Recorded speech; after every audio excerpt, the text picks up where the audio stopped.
no dia 10 de fevereiro de 1980, o Partido dos Trabalhadores nasceu defendendo a construção de uma sociedade que responda aos interesses dos trabalhadores e dos demais setores explorados pelo capitalismo, que é caracterizado como um sistema econômico e político que só existe para beneficiar uma minoria de privilegiados, no lugar do qual o povo possa construir uma sociedade igualitária onde não haja explorados nem exploradores. Isso que eu acabei de ler é do Manifesto do Partido dos Trabalhadores, do dia 10 de fevereiro de 1980. Desde então, muitas mudanças ocorreram no mundo, no Brasil e no próprio PT, entre as quais nós destacamos o ciclo de governos de esquerda e progressistas na América Latina, a exemplo dos governos Lula e Dilma. O segundo governo Dilma foi interrompido por uma ofensiva golpista que, em nome de afastar o PT e para retomar o neoliberalismo, abriu as portas para tudo o que de mais reacionário existe na sociedade brasileira: a submissão aos interesses imperialistas, a repressão às liberdades democráticas, o culto à desigualdade social, o estímulo à violência e a todas as formas de opressão, discriminação e fundamentalismo. Contra estas elites que emulam a guerra de todos contra todos, tão típica do capitalismo, especialmente em sua fase neoliberal, as esquerdas em geral e o PT em particular estão convocados a resistir, a lutar, a acumular forças para virar o jogo e retomar o caminho do desenvolvimento, da soberania, da liberdade e do bem-estar social. Tarefas que exigem, na nossa opinião, uma firme defesa dos interesses imediatos e também históricos da classe trabalhadora, entre os quais se destaca a construção da já citada sociedade igualitária, onde não haja explorados nem exploradores. Uma sociedade que pode receber vários nomes, mas que nosso Partido dos Trabalhadores chama de socialismo.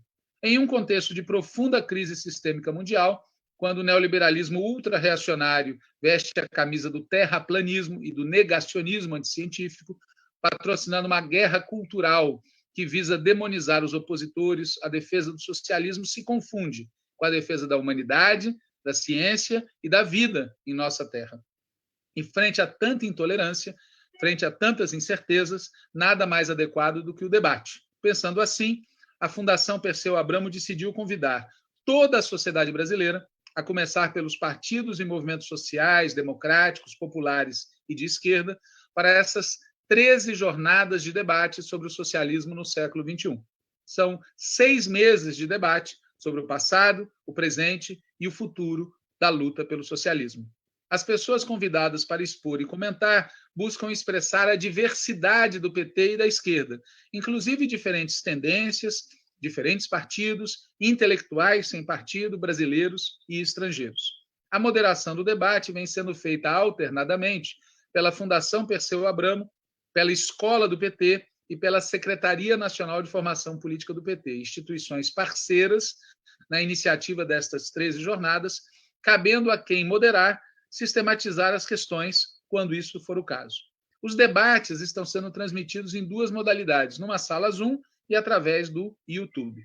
As jornadas estão sendo gravadas para posterior edição e divulgação. E após o debate, a gente pede que os expositores que queiram apresentem suas contribuições por escrito, após o que essas serão editadas e divulgadas em formato de mini-livros digitais. A coordenação geral dessas 13 jornadas é de Alberto Cantalice, que está conosco aqui na sala Zoom, e minha, Walter Pomar. Ambos somos diretores da Fundação Perseu Abramo, sob a orientação de um grupo de trabalho que é composto pela direção da Fundação, pela direção da Escola do PT e pela Secretaria Nacional de Formação Política do Partido. A primeira jornada foi no dia 18 de março de 2021, não por coincidência, no dia em que se comemorava o início da épica Jornada da Comuna de Paris. Naquele dia, 18 de março, tivemos a participação de Fernando Haddad, Nilma Lino Gomes e Yannis Varoufakis. A segunda jornada foi no dia 27 de março, com 3 mesas. Uma sobre a luta pelo socialismo no século XX e a experiência soviética, 30 anos depois da dissolução da União Soviética, Nessa mesa tivemos Breno Altman, Tatal Godinho e Tarso Genro. Uma segunda mesa foi sobre a luta pelo socialismo no século XXI e a trajetória chinesa, com Vladimir Pomar, José Sérgio Gabrielli, Dilma Rousseff e Kim Chuan. Uma terceira mesa sobre a luta pelo socialismo na África, com José Luiz Cabasso, Beluti Beluti e Rita Chaves. A terceira jornada foi no dia 10 de abril, nesse caso com duas mesas. Sobre a luta pelo socialismo na América Latina, Cuba, Chile e Nicarágua, tivemos como expositores Ioli Ilíada, Abel Prieto Jiménez, Ricardo Azevedo e Maritza Spinales. E sobre a luta pelo socialismo na América Latina, governos de esquerda e progressistas e o bem viver, tivemos Mônica Valente, Jorge Arreaza e Ricardo Patinho. A quarta jornada, no dia 24 de abril, teve duas mesas, ambas sobre as lutas populares e a luta pelo socialismo no Brasil. E nelas nós contamos com Ana Prestes, Maria do Rosário, Manuel Dias, Lídice da Mata, Jones Manuel e Sueli Veiga Melo.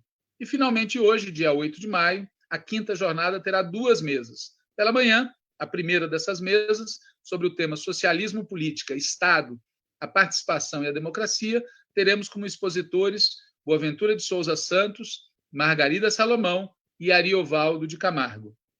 A segunda mesa, sobre socialismo, trabalho, economia, planejamento, propriedade, cooperativismo, economia solidária e relações entre Estado e mercado, nós teremos Laís Abramo, Luiz Gonzaga Beluso, Rosângela Alves de Oliveira e Nelza Nespolo. Antes de passar a palavra para o professor Boaventura de Souza Santos, que é o primeiro dos expositores aqui dessa mesa, me cabe fazer mais um registro, na verdade, um protesto, né? Hoje, dia 8 de maio de 2021, nós temos no nosso país mais de 100 milhões de pessoas em estado de insegurança alimentar, segundo reconheceu o próprio Cavernícola. Há quase 40 milhões de pessoas querendo trabalhar e não conseguindo, segundo nos informa o IBGE. Há pelo menos 415 mil pessoas mortas pela Covid-19, dados oficiais e certamente subestimados, sendo que a maioria dessas pessoas poderia estar viva se o governo Bolsonaro e seus aliados não fossem exatamente os maiores aliados do vírus. E no dia 6 de maio, nós tivemos no Rio de Janeiro uma brutal chacina cometida por uma organização criminosa fardada que matou mais de 25 pessoas numa operação expressamente proibida pelo Supremo Tribunal Federal. Fica aqui a nossa solidariedade a todos que estão sofrendo e sendo vítimas destas e de outras violências de todo tipo, por conta não apenas de um governo, mas também de um regime político-econômico, social e ideologicamente reacionário que precisa ser rapidamente superado para que a Terra e a humanidade tenham futuro. Com a palavra, o professor Boaventura de Souza Santos. Boa tarde aqui em Portugal, bom dia para vós. Obrigado, Walter, e também ao colega Walter e Alberto por o convite aqui para a Fundação Terceiro Abramo. Tenho muito gosto em estar convosco e, portanto, eu vou dedicar a minha intervenção com duas partes. A primeira parte, eu vou tentar cumprir o vosso objetivo mais imediato, que é a discussão do tema que me propõem, e depois fazer alguns comentários sobre a conjuntura atual. Antes de mais, eu queria apresentar as minhas condolências realmente a todos vós, às vossas famílias, a muitos brasileiros e brasileiras cujos entes queridos se perderam na Covid e poderiam não se ter perdido, obviamente, se a política federal não fosse aquilo que é. Eu escrevi e publiquei recentemente, pela Boitempo, um livro intitulado O Futuro Começa Agora, da Pandemia à Utopia. E nesse livro eu procuro mostrar que o mundo, o século XXI, começa exatamente com esta pandemia, porque me parece que não nos vamos ver livre da pandemia, nós vamos entrar num período de pandemia intermitente,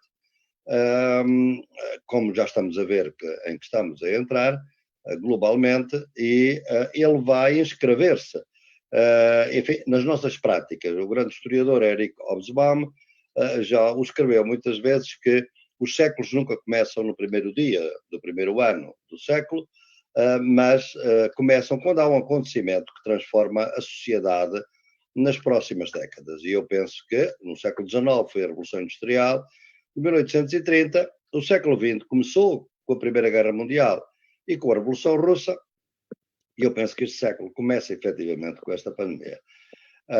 E à medida que nós analisamos o que está a passar-se no mundo, nós imaginamos, e eu nesse livro trato sistematicamente 3 possíveis cenários.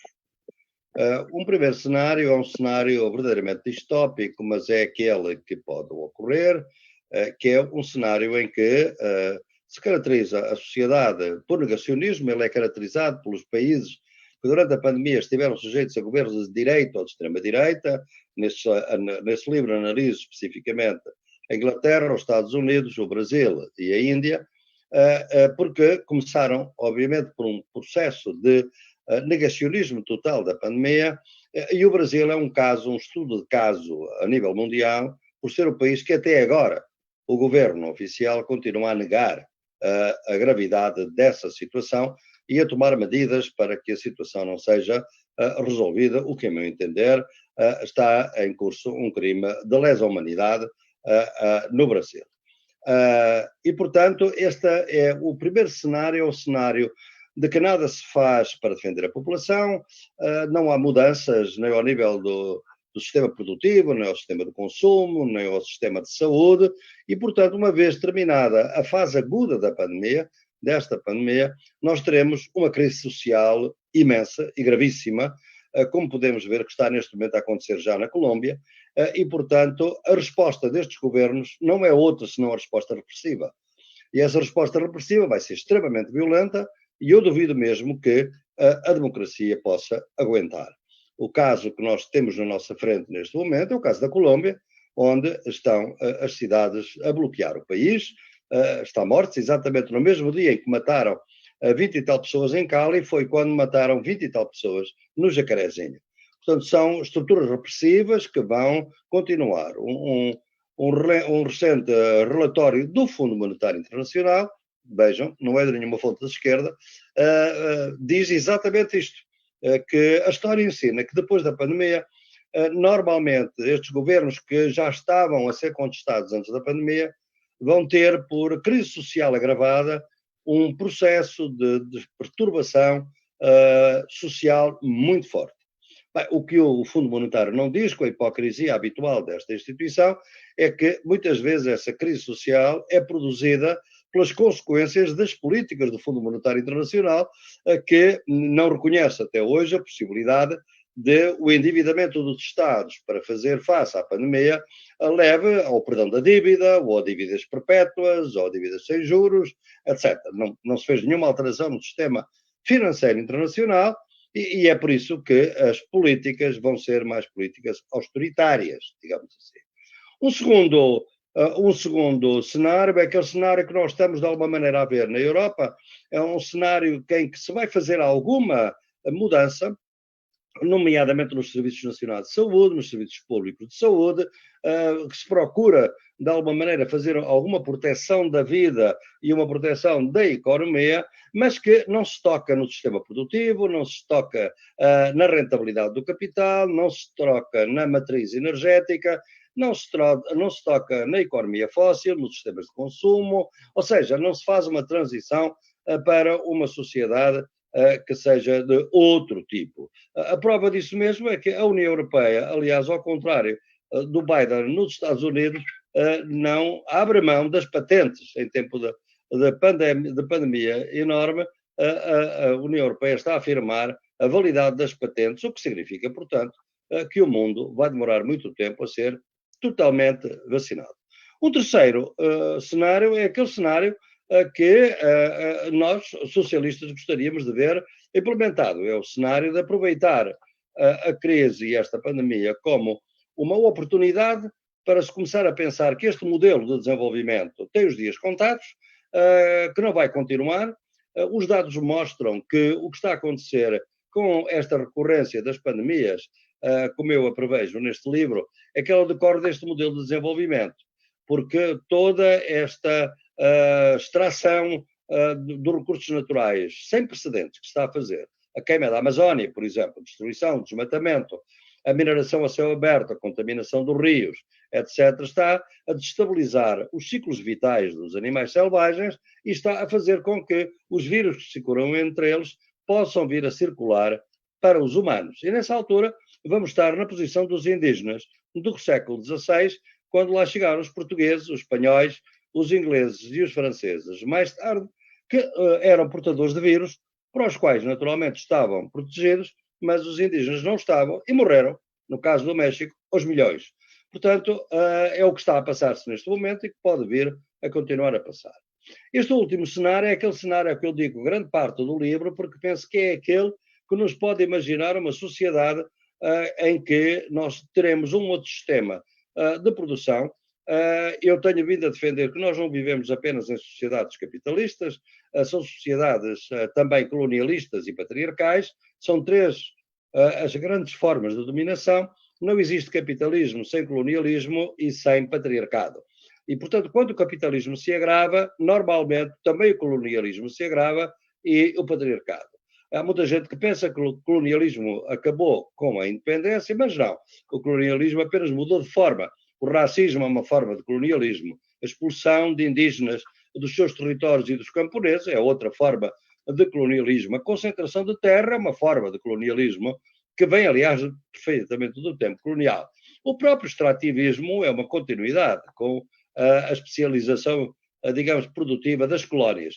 Portanto, nós estamos numa situação em que o agravamento da dominação capitalista traz consigo o agravamento da dominação colonialista e patriarcal. Por exemplo, no Brasil, eu nesse livro analiso que no momento em que o Bolsonaro entra e torna o capitalismo com a erosão dos direitos trabalhistas, com a perda exatamente de algum bem-estar e de proteção social que existia nos tempos dos governos populares, é evidente que o capitalismo tornou-se muito mais agressivo.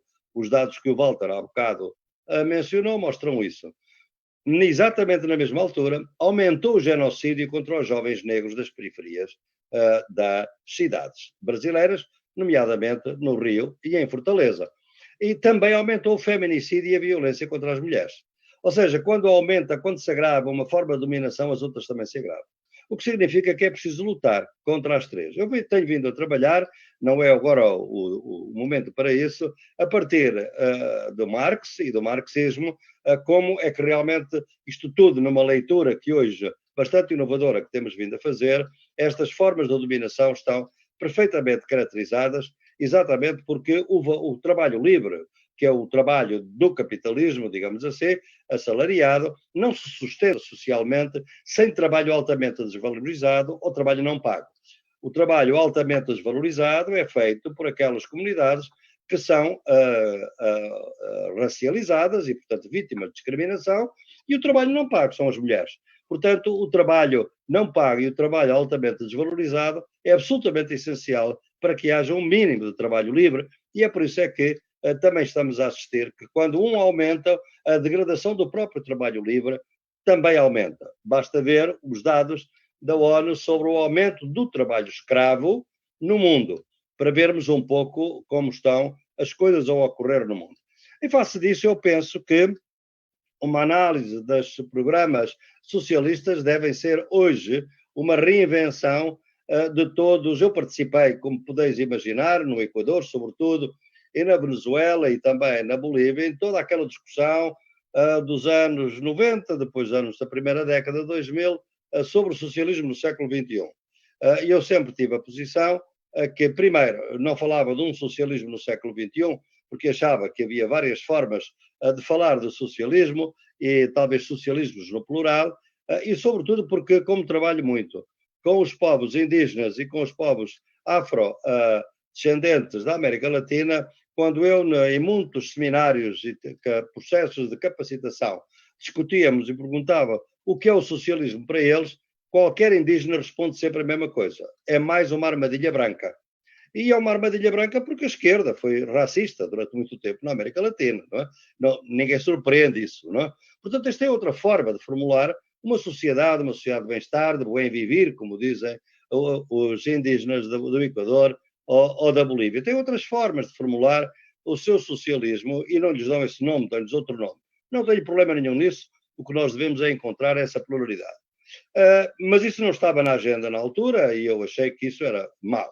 A outra condição é que eu penso que não se pode discutir o socialismo no século XXI sem fazer uma crítica rigorosa do que foi o socialismo no século XX. E essa crítica não tem sido feita de maneira nenhuma.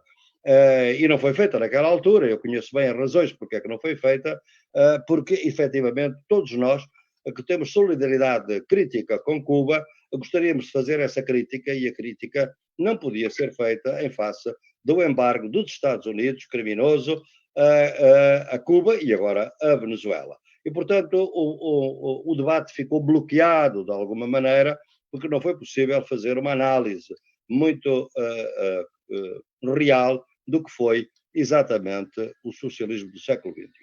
Portanto, nós estamos neste momento num tempo em que nós devemos que ver o seguinte. Uma distinção que nós, nas forças de esquerda, raramente temos é entre as lutas importantes e as lutas urgentes. Eu tenho vindo a distinguir que todas as lutas são importantes, mas que às vezes umas são mais urgentes que outras.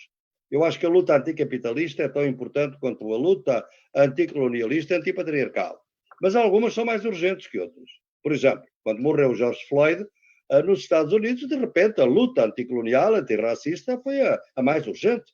E, curiosamente, essa luta trouxe consigo a luta feminista e a luta dos trabalhadores. Os sindicatos juntaram-se à luta do movimento pela vida do George Floyd, portanto, contra o racismo.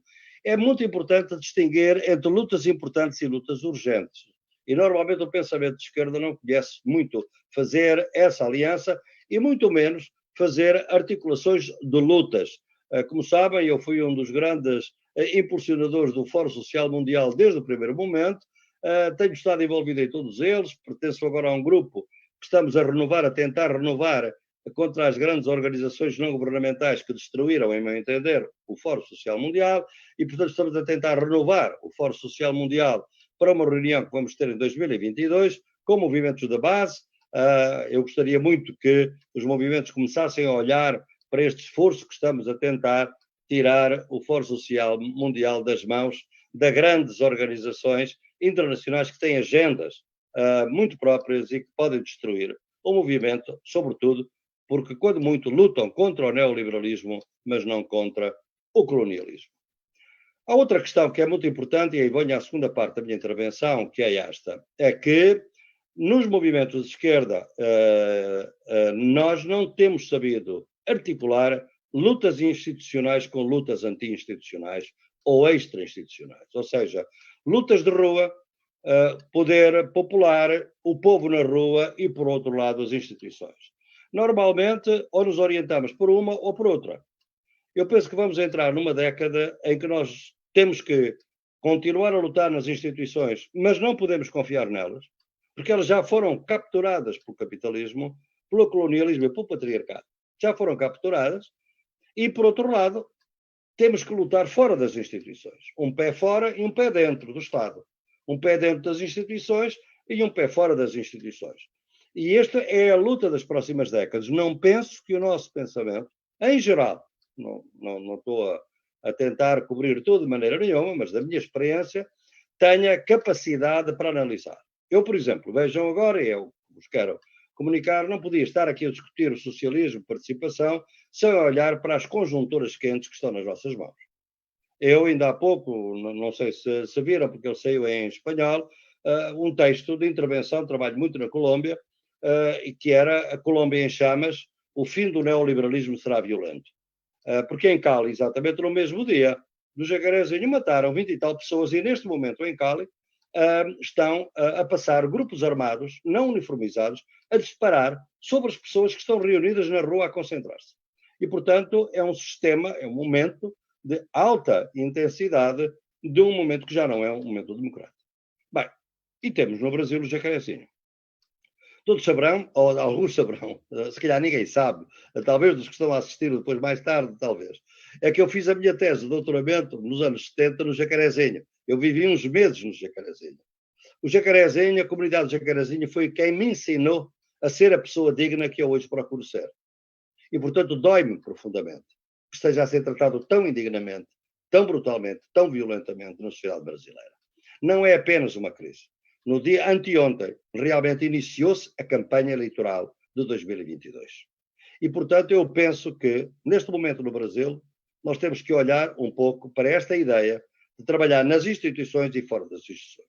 Eu tenho todo o respeito pelo presidente Lula, fui daqueles que tive o gosto de ir visitar a Curitiba e continuo muito amigo dele e acho que o PT tem realmente hoje o objetivo que ele seja candidato em 2022, é muito importante, todos apoiamos isso.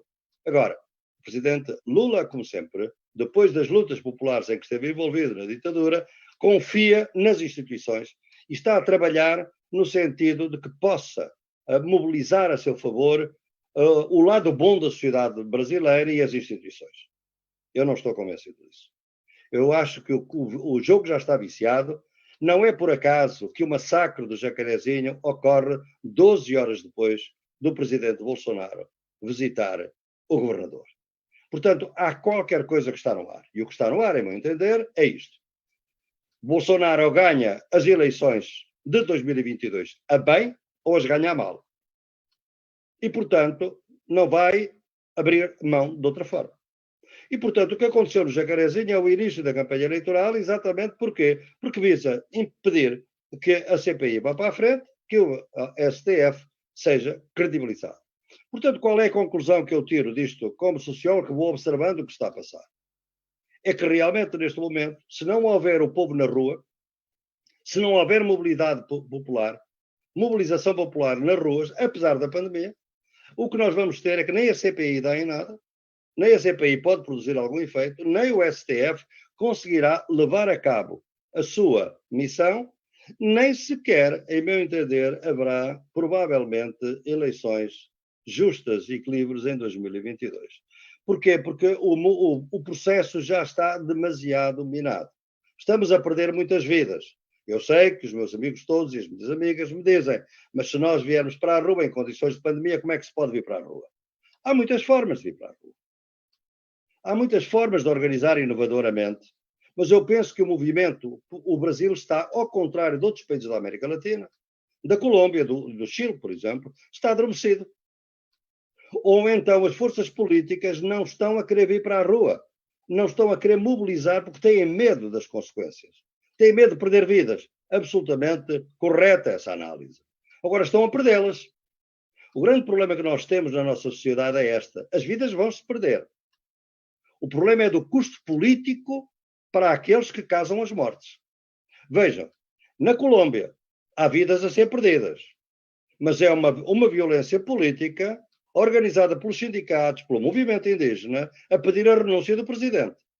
Ou seja, há perdas de vidas, mas com um custo político para quem causa a morte.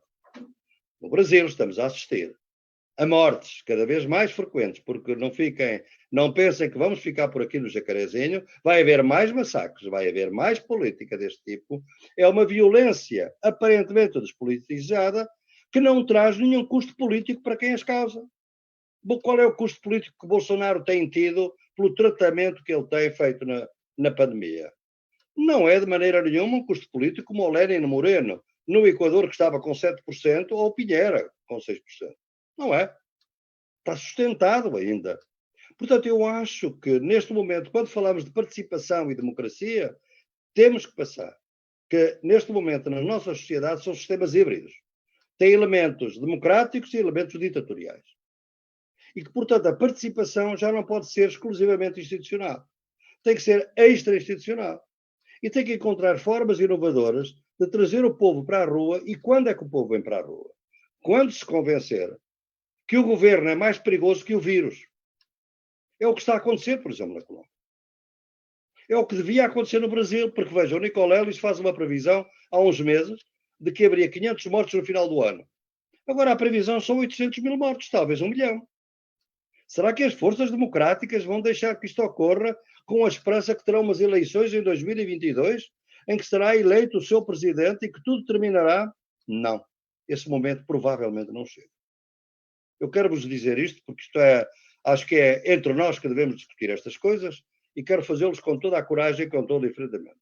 Porque eu estou a fazer uma análise como todos os países são diferentes, mas vejo sinais em cada país do que está a acontecer. Que é o seguinte, é que se nós continuarmos, que eu penso que é o meu querido amigo, o presidente Lula, continuar a pensar que as instituições democráticas têm força por si própria para reagir, né? Ele pode vir a ter um desgosto igual àquele que outro querido amigo meu teve na semana passada, Pablo Iglesias, em Espanha. Pablo Iglesias do Podemos. Tenho trabalhado muito com o partido do Podemos, como tenho trabalhado com o Bloco de Esquerda aqui em Portugal. Pablo Iglesias, na campanha eleitoral, a certa altura, num debate, foi fortemente insultado da maneira mais vil pela candidata da direita e da extrema-direita. Foram de tal maneira os insultos que ele teve que abandonar a sala. Isto é grave, obviamente, em sistema democrático. Mas o mais grave é que, no dia seguinte, quem fez os insultos subiu nas sondagens. Não perdeu votos, ganhou votos. Imaginem que começam os debates para 2022, o presidente Lula está num debate com Bolsonaro, Bolsonaro insulta do pior que ele pode fazer, e sabe, que isso ele sabe bem. Bolsonaro, obviamente que o presidente Lula tem que eventualmente sair, ou acontece o que acontecer. Não estou seguro se no dia seguinte Bolsonaro não pode ter mais votos por facto de ter feito isto. O que é que eu quero dizer com isto? Eu não estou a anunciar aqui nada. Eu, aliás, quem conhece os meus livros sabe que eu sou um intelectual de retaguarda, não de vanguarda. E digo sempre que os sociólogos são bons a prever o passado, não são bons a prever o futuro. Agora estou muito preocupado. Para mim, a campanha eleitoral começou no Jacarezinho. E é desta forma. Porque os milicianos que conduzem isto, e foram milicianos, sabemos hoje, tem o super miliciano que está no Palácio do Planalto. Não há que ter outros termos para isto. São crimes que se vão cometer e, portanto, o Brasil, se o povo não vier para a rua, vai passar por um período de violência aparentemente despolitizada, sob o pretexto que é o narcotráfico, que é não sei quê, que é para controle, exatamente, para mostrar, o presidente mostrar, que o país ou tem que continuar com ele, ou então as coisas vão correr muito mal. Aliás, enfrentando também o próprio exército. Portanto, isto é só para vos dizer que neste momento nós temos dois momentos de luta. Nós devemos continuar com a nossa utopia socialista. Nesse livro eu dedico todo um capítulo à transição. Vejam que nós não temos no socialismo uma teoria da transição. A única teoria que nós temos, foi-nos dada brilhantemente por Marx, é no primeiro volume do Capital, e depois também no segundo e no terceiro há muito destes dados, a transição do feudalismo para o capitalismo. Não temos uma transição do socialismo para o capitalismo, que foi o que aconteceu na União Soviética. Não temos, nem sabemos. Não sabemos uma transição de um socialismo de Mao para o capitalismo de Estado da China. Não temos. E não temos uma teoria de transição do capitalismo atual para um socialismo que seja verdadeiramente um socialismo que aprenda com as lições do passado. Portanto, é preciso uma transição e devemos continuar essa discussão. Agora, estamos num momento de lutas defensivas. Qual é o nosso momento? É a luta defensiva de defender a democracia. Eu não quero falar demasiadamente nos livros que publiquei sobre este tema, mas já agora, aquele livro que publiquei também pela Boitempo, Esquerdas do Mundo Univos. Porquê é que eu escrevi esse livro? Por uma razão simples. É que eu continuo a ver as esquerdas divididas no Brasil e em outras partes do mundo, agora no Equador, como viram, por exemplo, não é? E quem ganha é a direita. Só que agora já não é uma direita democrática que ganha. Podem ser os fascistas. E, portanto, o que é que eu vejo? Vejo que, de alguma maneira, a história se repete sem nunca se repetir. Nos anos 30, qual era o pior inimigo na Europa dos socialistas? Eram os comunistas. Qual era o pior inimigo dos comunistas? Eram os socialistas, eram os capitalistas? Não, eram os socialistas. Os comunistas diziam que os sociais-democratas eram os sociais-fascistas. E, portanto, nunca se podiam ligar a eles. Veio Hitler, proibiu os dois, matou os líderes dos partidos e prendeu os outros. Quer dizer, o Hitler não viu nenhuma diferença entre socialistas e comunistas. No entanto, estes matavam-se uns aos outros, digamos assim. Quem é que matou Rosa Luxemburgo? Não foi um governo de direita. Não foi um governo de direita, foi um governo social-democrata. Portanto, é esta situação que eu penso que as esquerdas têm que repensar E verdadeiramente eu continuo a ver que no Brasil, porque as eleições de 22 começam a ocupar-vos muito, não estou a ver que haja uma reflexão sobre estes problemas e, sobretudo, que as uniões que estão a pensar são uniões, às vezes perigosas, outra vez com golpistas, que foram aqueles que fizeram com que a presidenta mais honesta da América Latina fosse destituída pelos políticos mais corruptos da América Latina. Portanto, são estas as considerações que vos queria pôr em debate e agradeço muito o vosso convite. Obrigado, professor Boaventura de Souza Santos. Depois que inventaram as salas Zoom, uma das coisas divertidas é ver o que as pessoas colocam no fundo. E vocês vejam que ali no fundo tem livros, e um dos livros é do Amílcar Cabral. E vou ler um parágrafo. Nós devemos praticar a democracia revolucionária em todos os aspectos da vida partidária. Todo membro responsável deve ter coragem em suas responsabilidades, exigindo dos outros um respeito aos seus deveres e com o trato do próximo. Não escondam nada das massas do nosso povo. Não mintam. Exponham mentiras quando quer que sejam ditas. Não mascarem as dificuldades, os fracassos, e não clamem por vitórias fáceis, que é exatamente o título do livro, isso que eu acabei de ler, Não Clamem Vitórias Fáceis, é de Amílcar Cabral, de Guiné-Bissau e Cabo Verde. Por favor, Margarida Salomão, é contigo a palavra.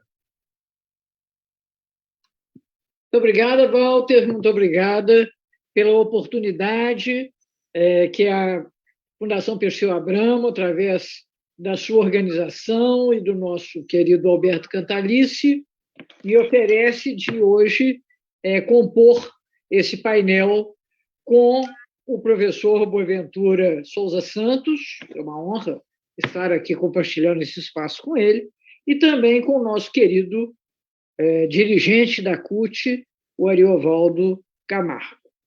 Eu quero me reportar desde logo além dessa saudação, a epígrafe lida pelo Walter, quando ele abre esses trabalhos, uma epígrafe extraída do Manifesto de Fundação do PT. Eu acho que isso é muito importante, porque o nosso tema, socialismo, política, Estado, participação e democracia, requer que, neste momento, a gente recupere o ponto de vista do socialismo democrático. Então, é a partir dessa perspectiva que eu vou fazer a minha intervenção, e nós, socialistas democratas, acreditamos que a democracia ela tem um papel estratégico na luta que os setores populares travam na defesa dos seus direitos, no reconhecimento dos seus valores. Então, para nós, a democracia ela não é ornamental, ela não é tática, ela não é um arremedo que permite legitimar pela institucionalidade a violência que ocorreu há 2 dias atrás no Jacarezinho e que é uma violência exercida pelo Estado. Então, é necessário que nós tenhamos claro isso, é uma perversidade formalmente legitimada, a hipótese que o professor Boaventura levanta aqui, de que essa ação tenha sido desencadeada depois de um encontro do atual presidente da República com o atual governador do Rio de Janeiro, ambos eleitos pelos processos eleitorais clássicos, e que geram para essa nossa fala de hoje uma conjuntura ensanguentada, né? Que revela o caráter profundamente antidemocrático do Estado brasileiro, que opera numa perspectiva de classe, que é a da repressão pela força, das chamadas classes perigosas, mas também sob uma ótica racista, remanescente da herança escravocrata e colonial da sociedade brasileira. O delegado, na entrevista que deu após essa chacina, falou: olha, mas são todos criminosos, são vagabundos, gente que não vale nada. Isso na presunção dele sendo que nenhum das ferramentas usuais do Estado absolutamente foi mobilizada para esclarecer, ainda que fosse o caso, que essas pessoas mortas dessa forma lamentável tenham essa característica, e todos jovens, e todos pretos, e todos pobres. Então, o Estado brasileiro, como ele existe, ele legitima e autoriza essa ação lamentável diante da apatia, é necessário dizer isso, dos setores esclarecidos, que se mobilizam de forma indignada, como já foi dito, com o assassinato pela polícia americana de George Floyd, e até apoiam de uma forma entusiástica as medidas de erradicação do racismo institucional, hoje defendidas pelo Joseph Biden, e, no entanto, aqui nós temos apenas manifestações de desgosto, mas ninguém foi para a rua. Então, entre a violência praticada e a violência da apatia, assuma o caráter classista, racista e colonizado da sociedade brasileira e do Estado que contra ela se exerce nessa terceira década do século XXI. No nosso entendimento, essa ação vergonhosa ela não seria possível se nós dispuséssemos de uma estrutura de Estado fundada na participação política das classes populares, com pluralismo e participação ampla, que efetivamente há uma comunidade no Jacarezinho, que teria como compreender e até recomendar políticas de prevenção à guerra civil que se trava nesse lugar e, de fato, nas periferias urbanas brasileiras. Como no passado, travava-se uma guerra civil entre bandos de cangaceiros no espaço rural. O que ocorre em todos esses lugares é a falta efetiva de Estado, de um Estado democrático, de políticas públicas que enfrentem, na base, a violência exercida clandestinamente pelo crime, do tráfico de drogas, da ação das milícias, ou a violência oficial, estatal, exercida pela polícia. Então, o Estado, como tal, tem esse caráter, e nós, que aqui no Brasil, e também em muitos outros lugares do mundo, enfrentamos a volúpia neoliberal da defesa de um Estado mínimo, nós temos que ter muita lucidez para, por outro lado, não cair numa defesa acrítica do Estado. Sabemos todos, e aqui há especialistas, o Estado brasileiro, o Estado moderno, né, que emerge com o capitalismo no final da Idade Média, ele não é absolutamente democrático. Ele, de um lado, ele se alinha historicamente com as classes proprietárias, e, de outro lado, que é outra tragédia, ele enseja a sua apropriação corporativa por setores mais organizados e mais ativos da burocracia.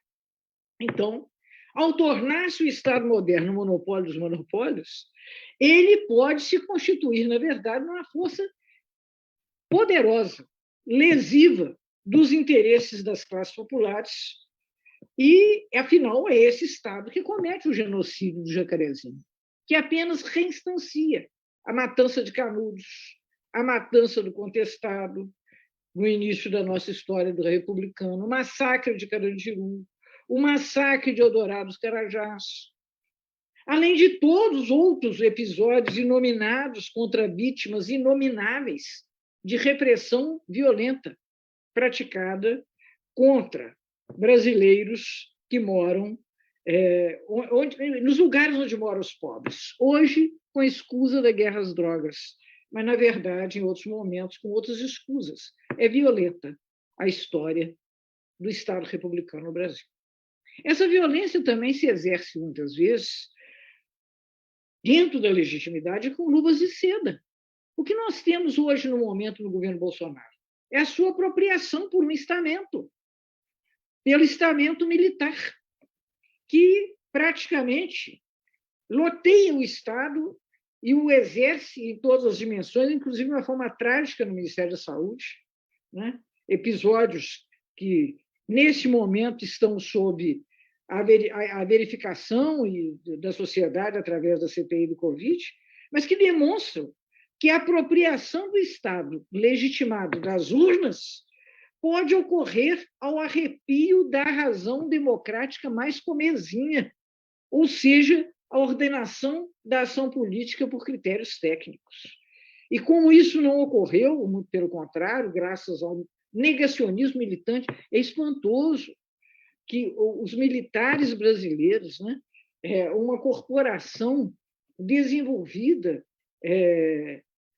à luz, inclusive, na sua história, do positivismo, tenha se tornado, nesse momento, o militante de um obscurantismo genocida, que levou a essa quantidade avassaladora de óbitos, e hoje a revista The Lancet observa pelo menos um quarto desses óbitos seriam perfeitamente evitáveis. Uma outra situação de aparelhamento do Estado por setores burocráticos, por setores tecnocráticos, com resultados malignos, foi a Operação Lava Jato. Não só ela traz consequências muito danosas para a economia brasileira, mas a prática incontrastada de lawfare, e um lawfare descarado, que contou com apoio acrítico e até, pelo contrário, militante da grande mídia, levou a consequências irreparáveis. A criminalização da política, de uma forma que já tinha acontecido na história brasileira, mas dessa vez sem precedentes. E, obviamente, a criminalização do player político mais relevante na cena pública brasileira recente, que é o Partido dos Trabalhadores. As inqualificáveis injustiças praticadas contra o cidadão Lula e a sua família. Situação que, em última instância, levou à eleição desse governo fascista, o mais deletério da história republicana. O Walter abriu aqui falando sobre os 100 milhões de pessoas, hoje em situação de vulnerabilidade alimentar, os 40 milhões de pessoas no Brasil hoje sem trabalho, sem contar os subempregados, os precarizados, os que estão vivendo a tragédia do desgoverno fascista que, lamentavelmente, nos acometeu. Entretanto, eu também quero dizer que o Estado se apresenta também, para nós, numa face benigna. Se não for o SUS, nós teríamos hoje uma situação muito mais desesperadora no enfrentamento da pandemia. A vacinação está acontecendo contra o Bolsonaro, mas está acontecendo porque o SUS a viabiliza, porque nós temos estruturas de pesquisa de padrão mundial, como é o caso da Fiocruz, como é o caso da Fundação Butantan, sempre sob ameaça de sua persistência, mas, de todo modo, atuantes de uma forma suficiente para permitir que hoje nós tenhamos no Brasil vacina. Quero lembrar também que uma política pública de renda básica, aquém daquela que nós defendíamos, que até ano passado eu era deputada, que foi o pagamento do auxílio emergencial, impediu que no ano passado nós tivéssemos um mergulho numa situação social ainda mais trágica e mais devastadora do cotidiano da grande parte das famílias brasileiras. No passado recente, nós tivemos aqui no Brasil uma grande mudança, que é o acesso das classes populares à educação superior da mais alta qualidade através de políticas públicas de inclusão. Uma miríade de políticas públicas praticadas nos primeiros anos do século XXI levaram, de fato, inegavelmente, a uma evolução positiva da sociedade brasileira do ponto de vista de garantia dos direitos constitucionais assegurados na Carta de 1988. Os 14 anos do PT, no início do século XXI, correspondem aos gloriosos 30 anos da social-democracia no capitalismo central do século passado. Então, eu acho que a pergunta que não pode calar, que de alguma forma o professor Boaventura a formulou também, é o seguinte: como é que nós sofremos derrotas políticas tão duras, com o impeachment da Dilma, a eleição com a exclusão da participação do Lula, deste facínora. E tudo isso ocorreu com uma resistência popular tão insuficiente. Onde estavam as massas, agora novamente destituídas, mas que foram, e que nesse momento estão ainda muito mais lesadas pelo aprofundamento da desregulamentação do trabalho, pela reforma previdenciária, pelo loteamento do Estado entre políticos aliados e aliados econômicos, essas forças que, nesse momento, destroem a ciência brasileira, atacam as universidades, portanto, a nossa possibilidade de sustentar a expansão que nós tivemos nas décadas passadas. Por que o desgosto com o governo Bolsonaro está medido nas pesquisas de opinião? Perto de 60% das pessoas entrevistadas no Brasil consideram que o governo é ruim e péssimo. Por que esse desgosto não gera ações populares de resistência que acelerem o final dessa desgraça? Aí eu penso que nós temos que considerar uma coisa que provavelmente o Orival vai tocar, que é a desorganização da luta social no Brasil. A mudança nas características do capitalismo, a uberização do trabalho, a desorganização da luta de classes, que leva ao fim, não só no Brasil, ao fim do Pacto Social-Democrata. Manuel Castells fala de uma crise tríplice, né? A crise do Estado Nacional, a crise da luta sindical e a crise da forma partido, que eram as ferramentas com as quais, vamos dizer, a esquerda clássica contava na sua tentativa de derrota do capitalismo numa luta que se travou ao longo do século XX, com altos e baixos, mas, de todo modo, de alguma forma, domando o demônio, até que ele saiu da garrafa e, de fato, está, nesse momento, nos assombrando de forma perigosíssima. E eu penso que nós, socialistas democratas, não podemos, em hipótese alguma, abandonar a bandeira da democratização do Estado para que lutem contra a privatização dos Correios, aqui no Brasil agora, não apenas os funcionários dos Correios, mas que a sociedade se dê conta que os Correios interessam a ela, os Correios nacionais interessam a ela.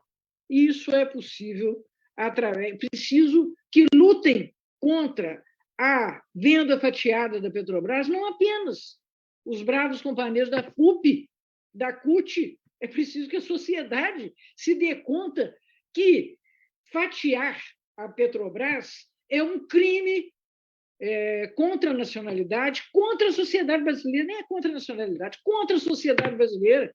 Mas isso é possível se nós tornarmos a luta da sociedade como uma luta pelo controle do Estado, para compreendê-lo, para participar dele, para geri-lo. Ou então não vão estar sempre numa fronteira distorcida, em que parece ao cidadão comum que o Estado se defende para si mesmo. Então, eu acho que a insurgência, que o professor Boaventura reclama, que eu também desejo, ele vai requerer um esforço muito inovador de reabilitação da esfera pública no Brasil, provavelmente da América Latina, onde também a esquerda sofreu derrotas. No México, sofreu, entretanto, recuperou-se. Sofreu na Argentina, na Bolívia, e eu quero encerrar essa minha participação remetendo a uma entrevista que eu achei extraordinariamente lúcida, do Álvaro Limeira, ex-vice-presidente da Bolívia, que foi presidente da Bolívia, com o Evo Morales, de 2006 até a sua renúncia em 2019.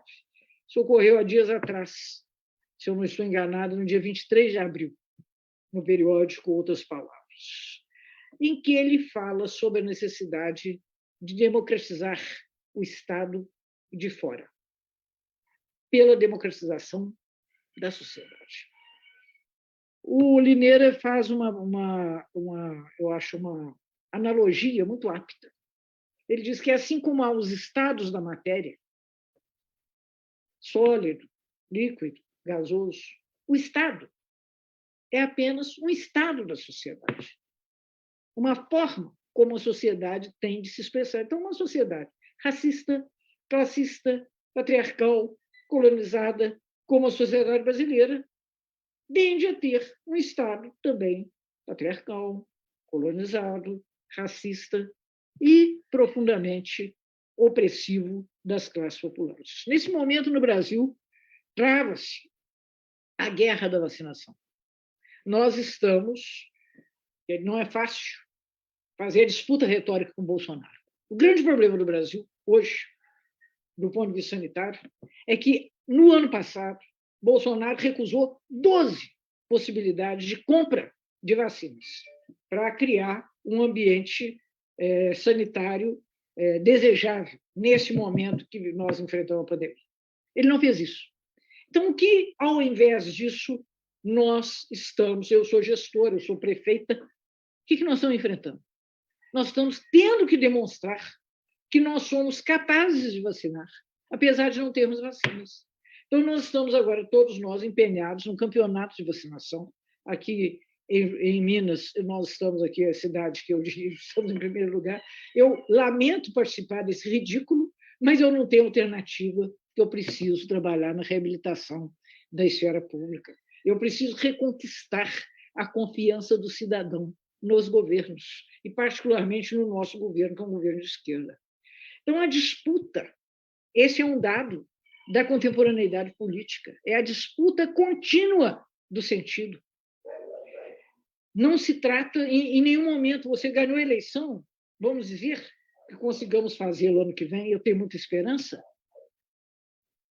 mas o que o passado recente nos ensina é que você ganha, mas você tem que persistir lutando por aquilo que você parece que conquistou. O impeachment da Dilma é uma experiência da qual eu participei como deputada e é absolutamente inesquecível. Como que foi possível promover uma inversão da compreensão social, de tal modo que havia apoio de massas, das massas, da opinião pública nesse sentido. Então, eu quero terminar, porque, inclusive, o Walter já aparece aqui, me advertindo com a sua presença, que é hora de terminar. Eu quero terminar com uma citação do Lineira, em que o Lineira recupera uma palavra importante de Lenin. O Lineira diz: o socialismo é isso, construir comunidades. E é impossível construir comunidades de cima. A única forma de construí-la é entre as pessoas.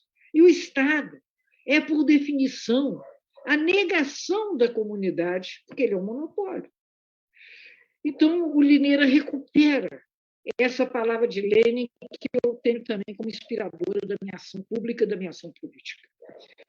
Lenin sempre dizia o seguinte: é preciso estar a um passo, não mais do que um passo à frente do povo.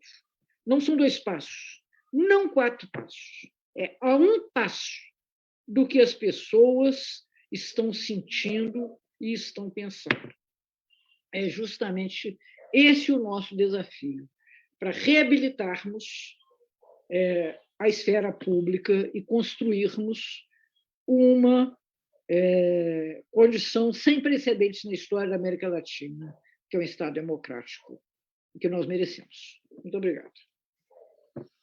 Obrigado, Margarida Salomão. E sem mais protocolos, eu já passo direto para o companheiro Ariovaldo Camargo, que é da Direção Nacional da Central Única dos Trabalhadores. Ariovaldo, é contigo. Bom dia mais uma vez para a nossa ex-deputada e agora prefeita de Juiz de Fora, professora Margarida Salomão. Bom dia ao professor, sempre aprendo muito com as falas do professor Boaventura.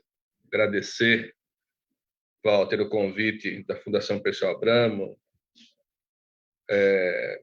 parabenizar por esse ciclo de debates que estão sendo realizados e cumprimentar também aqueles que estão nos assistindo e aqueles que compartilham conosco essa sala, a Laís Abramo, o Vinícius e a Rosângela, e o Cantalice, que também esteve no início da nossa atividade e é quem coordena também esse trabalho que está sendo desenvolvido.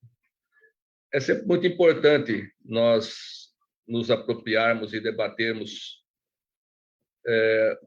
um pouco daquilo que nos impulsiona e que nos trouxe até aqui como uma expectativa de fazer diferente daquilo que nós vivíamos no nosso período de formação pessoal, né? Até os momentos iniciais dos nossos estudos de alfabetização, nós vivíamos processos de formação pessoal, e a capacidade política de elaboração de pensamentos, ela se dá posterior a isso, e efetivamente nós estamos vivendo momentos bastante difíceis hoje, depois de toda a nossa construção, e debater o socialismo do século XXI nos traz vários elementos que nos desafiam bastante, né?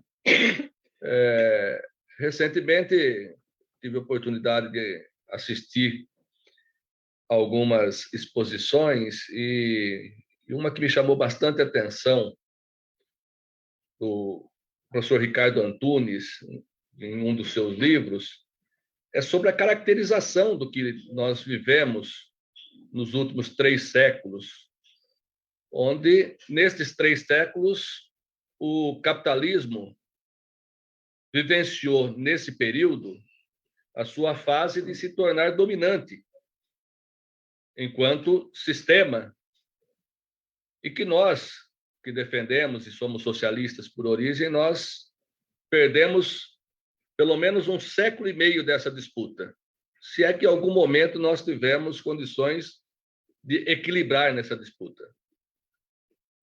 Com esta afirmação, nós podemos dizer, então, que para recuperarmos e buscarmos nos igualar, chegar próximo dessa disputa, nós precisamos ainda de 1 século e meio para igualarmos esses 3 séculos de dominação do capitalismo.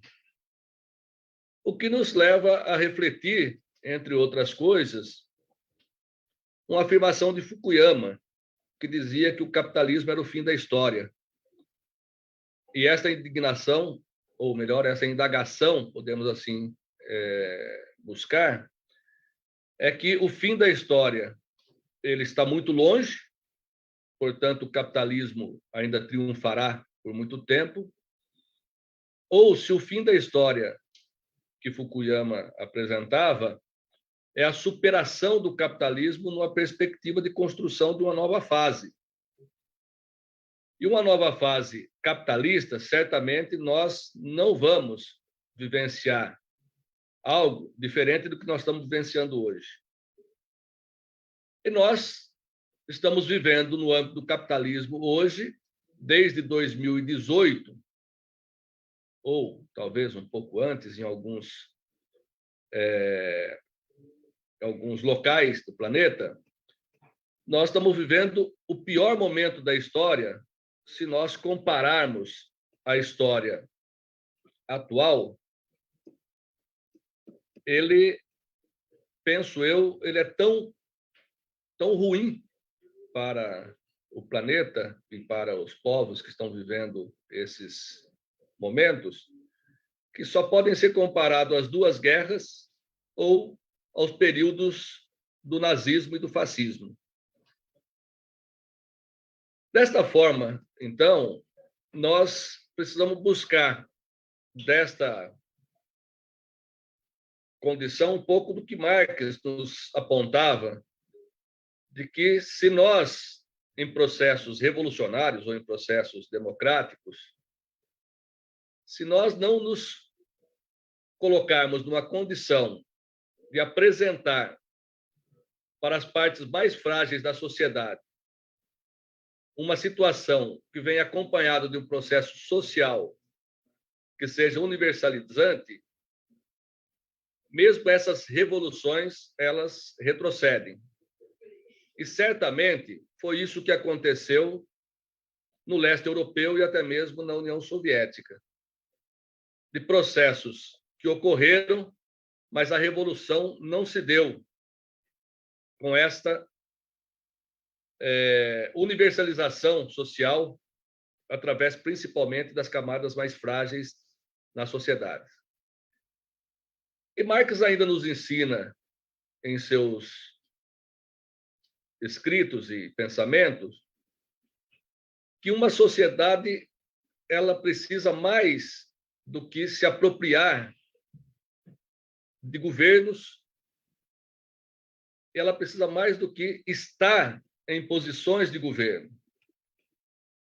E que uma sociedade emancipada, ela não pode atrofiar o Estado, mas ela deve buscar a superação do Estado. E nisso, o professor Boaventura, há pouco, traz na sua avaliação, e com a qual eu também concordo, que esta superação do Estado, a atrofia que acabaram colocando determinadas experiências, tá certo? Acabaram por não acontecerem, tanto na União Soviética, como não aconteceu na China, e o processo atual é uma demonstração disso, e tampouco aconteceu no leste europeu, que, inclusive, não foram objetos de nenhuma forma de revolução. E quais são, então, os nossos desafios nos tempos atuais para que possamos continuar sonhando esta sociedade de iguais, uma perspectiva de construção do socialismo? É buscar a reinvenção do socialismo, o que nós não conseguimos fazer até hoje. E esta revolução passa, não tenho nenhuma dúvida sobre isso, pelas lutas operárias, e lutas operárias não se faz sem o entendimento das diferenciações que existem, das necessidades dos indígenas, da compreensão de que precisamos todos combater qualquer forma de preconceito, seja ele racial, seja ele da defesa dos direitos das mulheres e da sua igualdade, seja ele dos LGBTQI+. E nós precisamos avançar nessa construção destas lutas para que possamos fazer com que estes setores possam nos enxergar como sendo aqueles que estão mais próximos de buscar, se não a solução para as suas necessidades, de construir com eles a solução tão necessária para que possamos viver um mundo de todos, uma sociedade para todos. E esses são principalmente aqueles que hoje estão numa condição no mercado de trabalho tão destruído, tão perfeitamente apresentado pela nossa companheira Margarida, que nós estamos levando esse conjunto a uma situação de proletariado digital. Na era que estamos vivendo, a quarta revolução, e essa quarta revolução ela se diferencia muito das três anteriores, esse proletariado digital ele é um proletariado na era dos serviços, onde ele presta serviço de qualquer local, de forma digital, de forma em que ele seja um invisível, e aquilo que nós estamos vivenciando hoje, dessa efervescência da organização ou desorganização do mercado de trabalho através das plataformas, é quem está levando a nossa juventude, é quem está levando aqueles que estão recém-saídos das universidades e que não encontram emprego a buscar uma forma de subsistir através deste mecanismo de exploração do capital, onde cada um se sente segundo alguns capitalistas, um microempreendedor digital.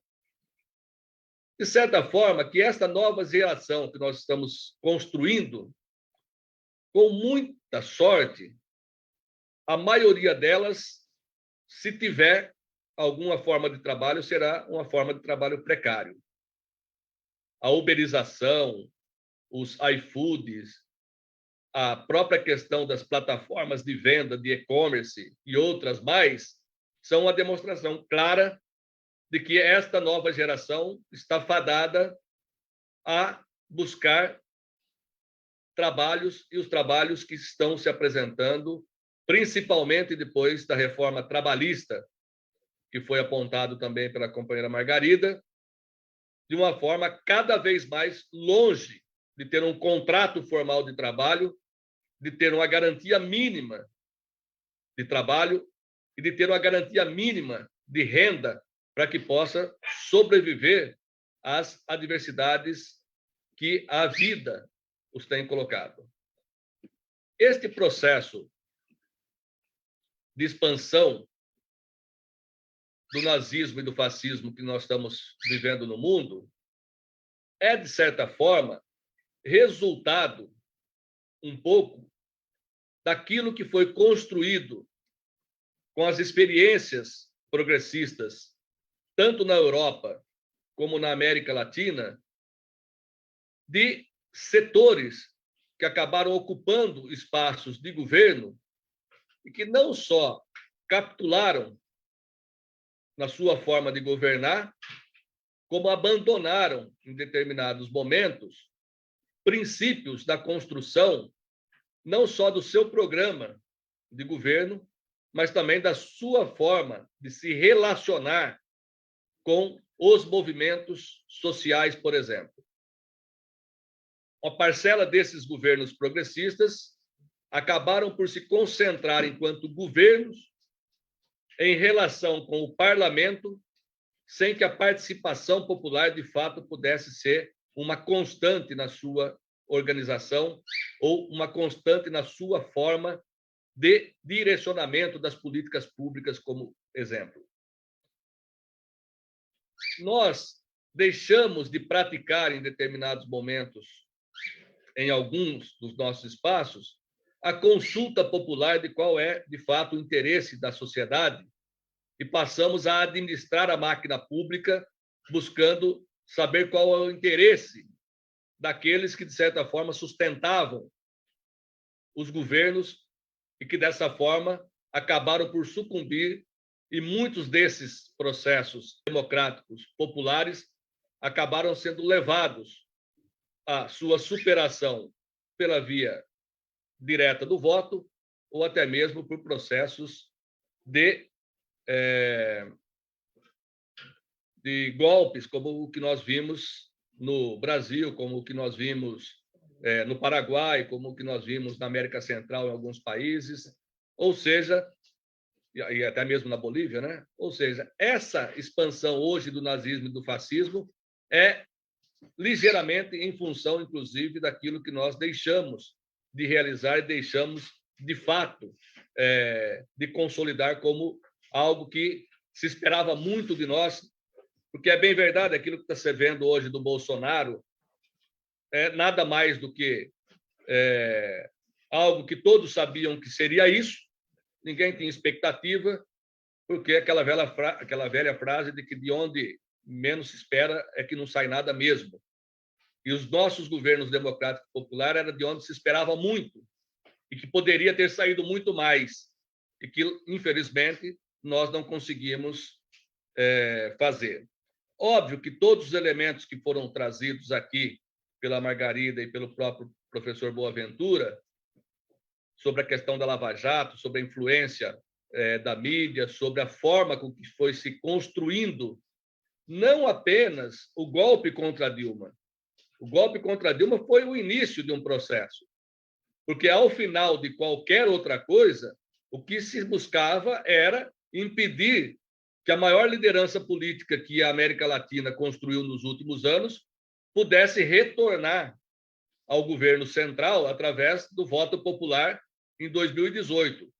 E os mecanismos que a Lava Jato utilizou foram esses: a classe política, primeiro, o golpe, e o poder midiático e o poder judiciário, depois, os seus instrumentos para fazer com que se colocasse uma barreira para que o presidente Lula pudesse disputar as eleições, e todas as pesquisas mostravam que a possibilidade, a capacidade de aglutinação do presidente Lula levaria ele, mesmo com todo o processo que foi criado de demonização da política, demonização do PT, da questão do governo da presidenta Dilma, da questão da corrupção, que não se comprovou absolutamente nada contra ela até hoje, e que o modelo fraudulento que foi para que ela deixasse o governo ainda era insuficiente para impedir a vitória do presidente Lula em 2018. E acabaram por utilizar de uma fraude jurídica, que agora se comprova, inclusive, com a volta dos direitos políticos do presidente Lula. E aí, com isso, eu quero dizer para vocês que, nesse caso, além de uma luz no fim do túnel, nós temos um Luiz no fim do túnel. O Luiz no fim do túnel é a possibilidade concreta, que as pesquisas de hoje já demonstram, do retorno do presidente Lula, não só ao cenário eleitoral, mas muito provavelmente em condições muito competitivas de vencer as eleições em 2022. E a luz no fim do túnel que nós temos são os instrumentos de resistência. Os sindicatos, com toda a debilidade que possam ter, desde a sua forma de organização, porque até hoje, infelizmente, nós vivemos uma situação de organizar trabalhadores formais, e a CUT, no seu último congresso, inclusive, traz esta novidade de deixar de ser uma central sindical de sindicatos de trabalhadores formais, de contrato de carteira azul e mesmo daqueles estatutários, no caso do serviço público, para uma nova realidade desafiadora, que é de organizar os trabalhadores ambulantes, os trabalhadores informais, os trabalhadores de associações, os trabalhadores de cooperativas, ou seja, buscar aquilo que era o princípio fundante da nossa central sindical, de organizar a classe trabalhadora, ou seja, a classe hoje não é mais aquela que era em 1983, quando nós criamos a nossa central sindical. E nós precisamos, junto com esses instrumentos de resistência, recuperar a ideia do socialismo neste século que nós estamos vivendo. Para construir qual modelo de socialismo? O modelo de socialismo que nós vamos construir será o nosso modelo de socialismo. Não é o modelo de socialismo dos livros acadêmicos e não será um modelo de socialismo daquilo que já são páginas viradas de períodos recentes e que, efetivamente, não trouxeram a resposta necessária para o conjunto da sociedade, onde esses instrumentos acabaram sendo, de uma forma ou de outra, testados e, de certa forma, superados, como a própria questão da experiência da União Soviética 30 anos atrás. E nós precisamos recuperar o sentido da emancipação política, da emancipação econômica e da emancipação social. Se nós não compreendermos esta recuperação, para que a gente possa fazer o caminho de onde nós surgimos, de onde o Partido dos Trabalhadores do Brasil e alguns partidos hoje no Brasil que romperam com o PT, mas que nasceram da mesma forma de organização, se nós não recuperarmos isso e não estivermos na periferia buscando o diálogo permanente com esses setores que estão lá abandonados pelo Estado brasileiro, que estão lá à margem de qualquer processo de esperança para que possa virar esse momento da história brasileira, para que nós possamos, de fato, construir algo diferente daquilo que está sendo construído hoje. Há um pensamento, que não é meu, evidentemente, que diz que quando as coisas vão mal, a democracia burguesa abre as portas para a barbárie. E 2018 foi isso que aconteceu. Nós vínhamos de um segundo mandato da presidenta Dilma, onde a crise econômica de 2008 bateu forte a partir da reeleição da presidenta Dilma, ou da eleição da presidenta Dilma já no primeiro mandato, o que dificultou muito que ela pudesse fazer um primeiro mandato tão exitoso quanto foram os 2 mandatos do presidente Lula. E, em 2014, com a reeleição, com a polarização que estava na sociedade, nós acabamos não conseguindo construir um discurso que fizesse o diálogo com as periferias, e quando o processo do impeachment estava andando, tinha alguém que dizia o seguinte: se por acaso o morro descer, o impeachment não passa.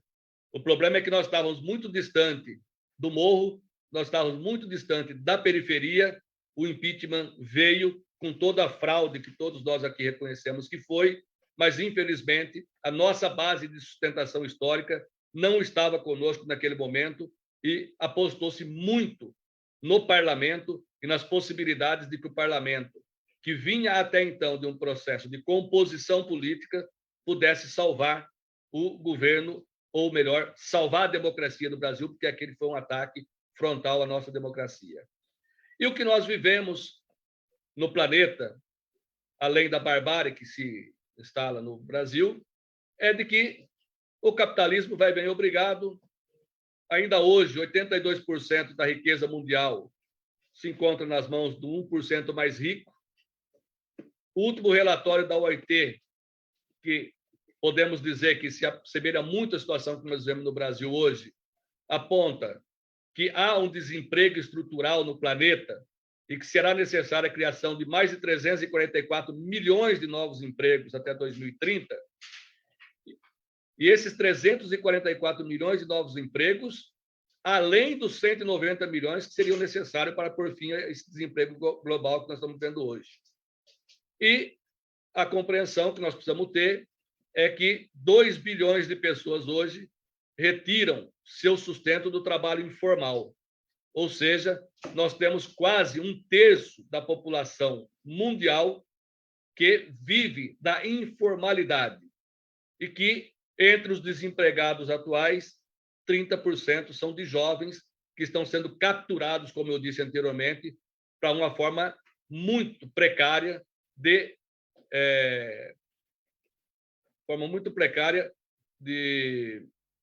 exploração do seu trabalho.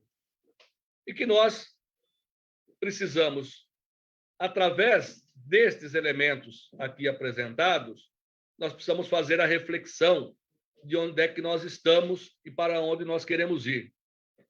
Quando o professor Boaventura traz essa reflexão de que só o povo na rua é que vai fazer com que o bolsonarismo possa, de fato, cair, esta é, de certa forma, uma grande verdade. O 1º de maio que nós vivemos no Brasil recentemente foi uma grande demonstração de força do bolsonarismo e foi uma situação em que nós não conseguimos sequer competir porque nós tiramos uma opção de fazer as nossas ações de forma ainda através dos meios sociais, de fazer as manifestações do 1º de maio de forma ainda, podemos dizer, acovardadas, dadas as condições que a pandemia nos impõe ainda no nosso país. E tem muita gente nossa que tem muita dificuldade e tem muito medo ainda da pandemia, coisa que o bolsonarismo foi vacinado pelo seu presidente de que pode ir às ruas, que nada vai acontecer, embora estejamos ainda com mais de 400 mil brasileiros e brasileiras que perderam a sua vida.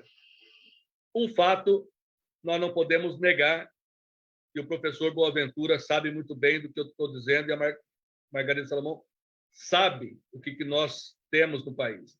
Lamentavelmente, ainda o Bolsonaro goza de 24%, 25% de plena aprovação. Isso é suficientemente para que ele vá para a disputa de 2022 em condições de estar no segundo turno e disputar com o presidente Lula. E aí a caracterização que o professor traz sobre a situação recente em Madrid do Pablo Iglesias, de fato, é verdade. Porque um setor da sociedade prefere o circo ao debate programático. E um tipo de manifestação fascista, um tipo de manifestação como foi o que ocorreu em Madrid, pode, sem sombra de dúvidas, espelhar-se, inclusive, aquilo que nós vivemos em 89, quando, no último debate na Rede Globo, aquela questão da filha do Lula foi explorada e a Rede Globo, na sequência, fez uma exploração que foi uma covardia com o presidente Lula e que aquilo lá mexeu certamente na vontade e no voto de milhões de brasileiros naquele processo e que poderia ter sido muito diferente se o debate tivesse sido um debate de programas, um debate de ideias, onde se pudesse confrontar as ideias e não a baixaria que foi realizada naquele período. Nós, certamente, na Central Única dos Trabalhadores, o 1º de maio, para nós, ele foi, de certa forma, simbólico, porque ele traz para o conjunto um debate que nós não conseguimos fazer ao longo da nossa vida. Tivemos que corrigir, é verdade, porque havia setores das centrais sindicais que compuseram o 1º de maio, o palanque do 1º de maio, que reivindicavam a presença, por exemplo, do governador Dória, fazendo uma fala no 1º de maio, o que nós da CUT conseguimos impedir que acontecesse. Inclusive, foi destaque da mídia de que a CUT vetou a presença do Dória no 1º de maio, e é verdade, porque o Dória, por mais que possamos reconhecer que em São Paulo, e mesmo nacionalmente, a luta pelas vacinas é algo positivo, o fato é que tem uma guerra com o funcionalismo público no estado de São Paulo, onde a volta dos professores às escolas, a volta dos servidores públicos nos locais de trabalho, sem EPI, sem nenhuma segurança, não nos permite estar no mesmo espaço de alguém que ataca frontalmente os direitos da classe trabalhadora através dos seus servidores públicos no estado mais rico da União. Então, se é algo positivo, é de que a CUT não abandonou a sua opinião sobre qual é o espaço do 1º de maio. O 1º de maio é um espaço onde nós vamos fazer a celebração das nossas lutas, e os nossos algozes não são bem-vindos, por mais que tenhamos simpatias por um ou por outro dentro das matizes e das nuances que o movimento sindical brasileiro está composto. O fato positivo é que de 11 centrais sindicais que buscam se organizar no Brasil, 9 estavam no 1º de maio da CUT. Ou melhor, no 1º de maio das centrais sindicais. Isso é muito positivo, porque abre uma perspectiva, Walter, eu vou concluindo aqui, abre uma perspectiva de que a gente possa construir junto com aqueles que dizem representar a classe trabalhadora, e eu estou falando aqueles que dizem, porque tem setores do movimento sindical brasileiro que nós não temos essa compreensão, mas abre uma perspectiva de que possamos ter unidade para 2022, e esta unidade em 2022 passa por uma frente ampla, não de partidos, mas passa por uma frente ampla de setores da sociedade para que possamos eleger o presidente Lula novamente e voltarmos a, de fato, ter uma esperança de voltar a ter um sopro progressista, tanto no Brasil como na nossa América Latina. Obrigado, Walter, e estou aqui à disposição para que a gente possa continuar. Obrigado, Ariovaldo. A minha intenção agora é devolver, na ordem, primeiro Boaventura, depois Margarida novamente e finalmente você para considerações finais, mas para dar um respiro, já que você citou a frase de onde menos se espera, daí é que não sai nada, eu vou citar mais 4 frases do famoso Aparício de Torelli, também conhecido como Barão de Itararé. Nunca desista do seu sonho. Se acabou numa padaria, procure em outra. Para quem não ouviu, nunca desista do seu sonho. Se acabou em uma padaria, procure em outra.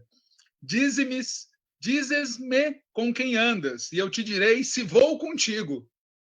Não é triste mudar de ideias. Triste é não ter ideias para mudar.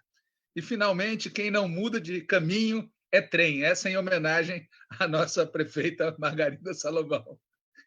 Muito bem, professor Boaventura, é contigo.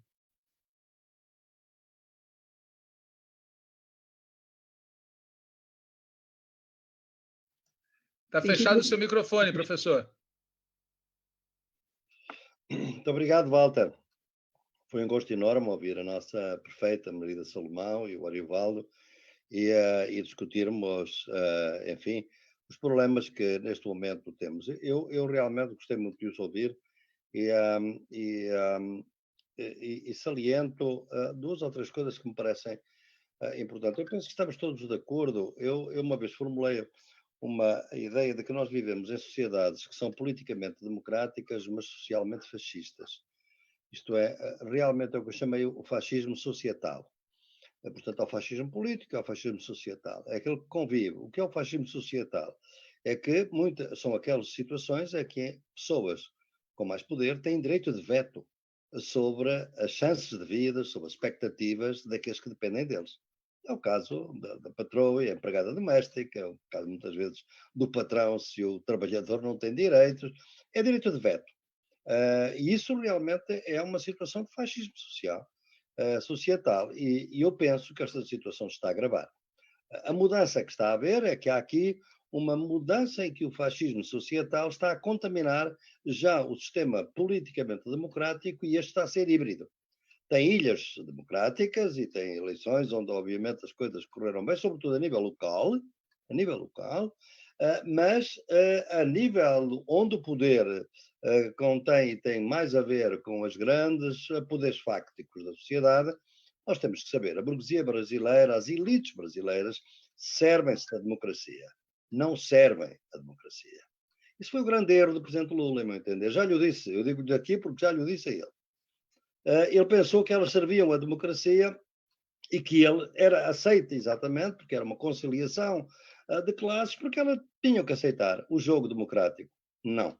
Elas serviram-se dele enquanto puderam. Quando chegaram à conclusão que isso já ia entrar nas suas habituais rentabilidades devido à crise financeira, fizeram tudo aquilo que podiam para o eliminar. E o fizeram com todos os instrumentos que têm. E se olhardes bem, as coisas não estão melhor nesse momento. Vejam qual é o comportamento dos mídias em relação ao PT. Quer dizer que a ideia desde este momento é continuar a demonizar e continuar a demonização do próprio partido e de alguma maneira, levar rapidamente a uma resolução, o que foi o maior desastre político e económico do Brasil no século, nestas últimas décadas, foi o Lava Jato. Não foi apenas a perseguição política ao presidente Lula, foi uma sociedade que passou de 6ª economia do mundo a 12ª. Foi a alienação da riqueza brasileira, neste momento, na situação de importar gasolina, quer dizer, entregue a quem? Às grandes empresas nacionais, às grandes multinacionais norte-americanas. Quer dizer, aconteceu em forma democrática no Brasil o que aconteceu em forma de guerra no Iraque. Destruíram praticamente o país. Quem é que está a reconstruir o Brasil? Halliburton, empresa de construção civil norte-americana. Sabem com quem é que a Odebrecht competia? Com o Halliburton. Está destruída. O objetivo era esse. Mas fizeram isso com todas, não foram só com as brasileiras. Um livro saiu recentemente, como é que uma grande firma de tecnologia francesa, a Alstom, foi destruída pela mesma forma que foi destruída a Petrobras, a Odebrecht, etc. Da mesma forma. É um sistema que o imperialismo norte-americano tem, de eliminar a competição com as suas empresas, ou por pressão direta, digamos, chantagem, que estão a fazer. O governo português acabou de ser chantageado, português aqui no meio, que preside a União Europeia. O embaixador dos Estados Unidos ameaçou Portugal com sanções se Portugal adotasse a 5G da Huawei dos chineses. Quer dizer, a situação está muito grave a nível imperialista. E isto, obviamente, faz com que o Lava Jato foi a grande frente para criar um campo de intervenção muito amplo e não vão abrir mão disso, com toda a franqueza. Devo dizer que não vão abrir mão. Portanto, a luta vai ser uma luta muito difícil. Veja o que aconteceu exatamente agora no Equador, onde as forças de esquerda tinham a maioria, mas quem venceu, quem acabou por terminar presidente, é o mais neoliberal, mais puro que podereis imaginar, ou seja, mais infame. O neoliberalismo é isto. Portanto, eu acho que realmente a unidade, e o Ariovaldo falava nisso, a unidade das forças de esquerdas, é absolutamente fundamental neste momento onde a democracia está em causa. Nós estamos numa situação pré-fascista, proto-fascista, como quiseres. Mas é exatamente isso. Agora, como é que elas se unem? Elas têm que realmente mudar também de ideias. E às vezes talvez seja necessário mudar de pessoas também. Quando for necessário. Renovar, obviamente. Porque os egos, por vezes, tornam-se obstáculos. Porquê? Porque têm tanto poder que bloqueiam qualquer pensamento inovador. Eu penso neste momento que é essa surpresa que eu tenho. O Riovaldo foi extraordinariamente, com muita subtileza, mostrou-nos realmente o dilema do movimento sindical no Brasil. Porque é que uns dizem que o movimento sindical no Brasil está burocratizado. E é por isso que não sai à rua. Eu, depois de ouvir o Ariovaldo, vejo que o Ariovaldo tem plena consciência dos problemas que estão aí. Agora, realmente, não houve uma vontade política, de alguma maneira, que se fossem à rua. Isto é que eu penso que tem que ser visto, porque realmente estavam a sair à rua noutros países, no Chile, na Colômbia. O Brasil é como se estivéssemos em plena normalidade democrática. O grande problema para mim é só este. É que eu quero muito que o presidente Lula seja eleito em 2022. E se não houver rua, ele não será eleito. Eu não gosto de fazer previsões, é horrível. Mas a minha inquietação, o meu desassossego, como diria o Fernando Pessoa, é de tal ordem que eu tenho que fazer esta.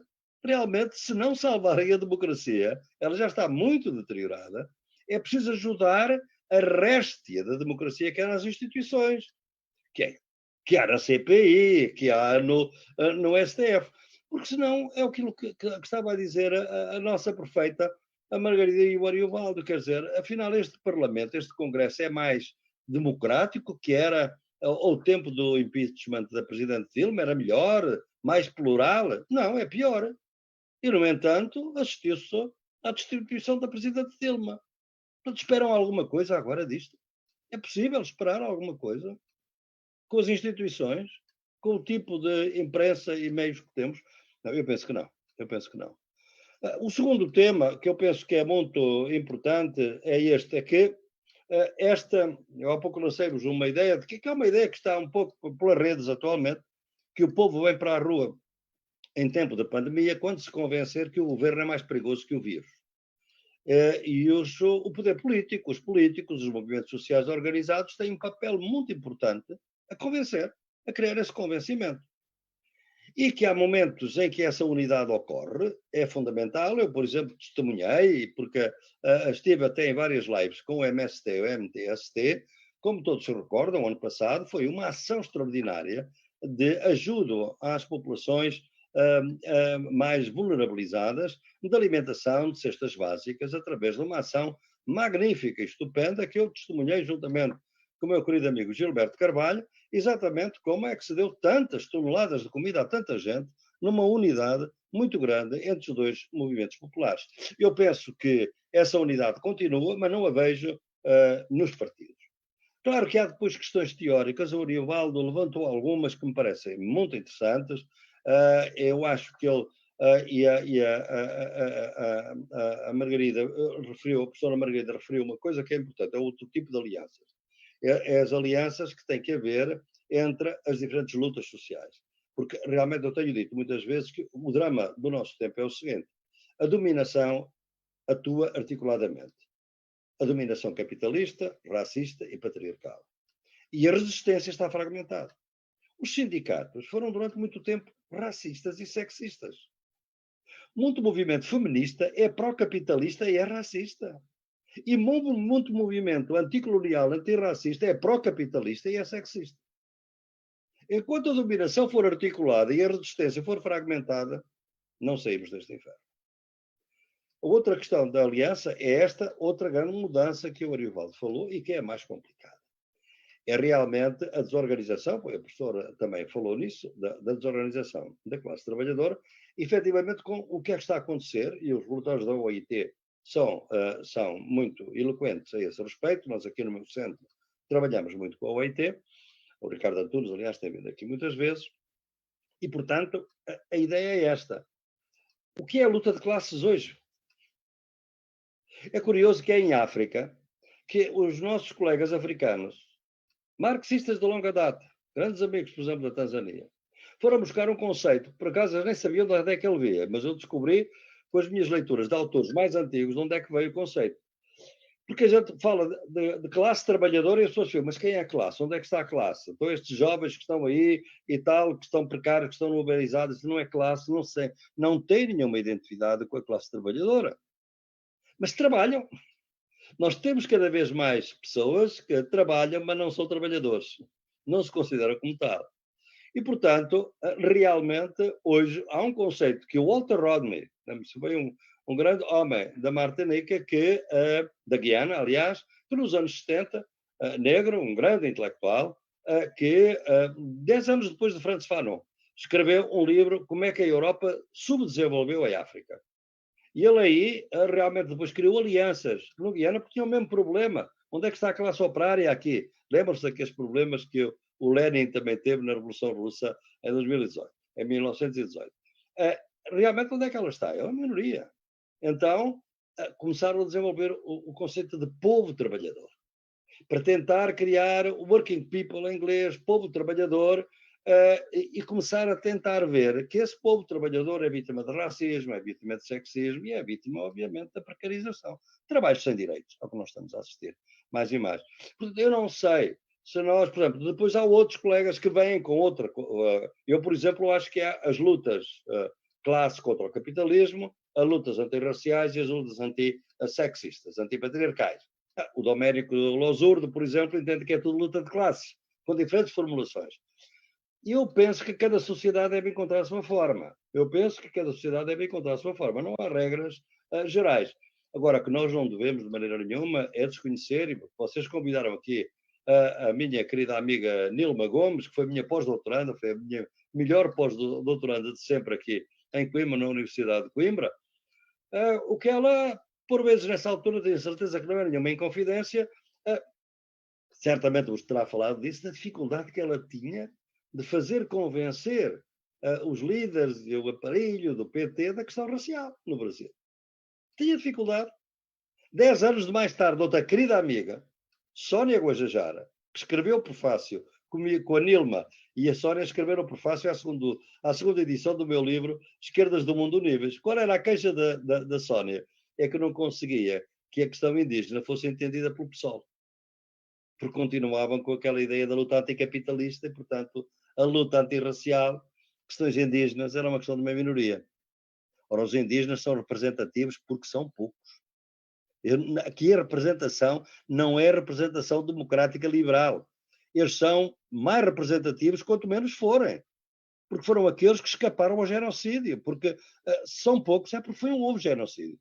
Dos portugueses e dos que seguiram depois. Porque a independência, obviamente, foi conquistada por descendentes dos colonos. E esse é que é o problema do colonialismo atual, do neocolonialismo na América Latina. Portanto, eu penso que alegra-me muito de ver na Perseu Abramo esta discussão destes temas. E eu acho que é muito bom quando nós temos uma classe política ampla, está nos sindicatos, está nas prefeituras, está na universidade, está em todo lado, e está certamente nos movimentos, e que está consciente destes problemas. Nós temos que transformar isto em ação. E eu penso que pode estar a haver algum bloqueio. Eu quero vos chamar a atenção, porque eu normalmente digo aquilo que penso e que penso.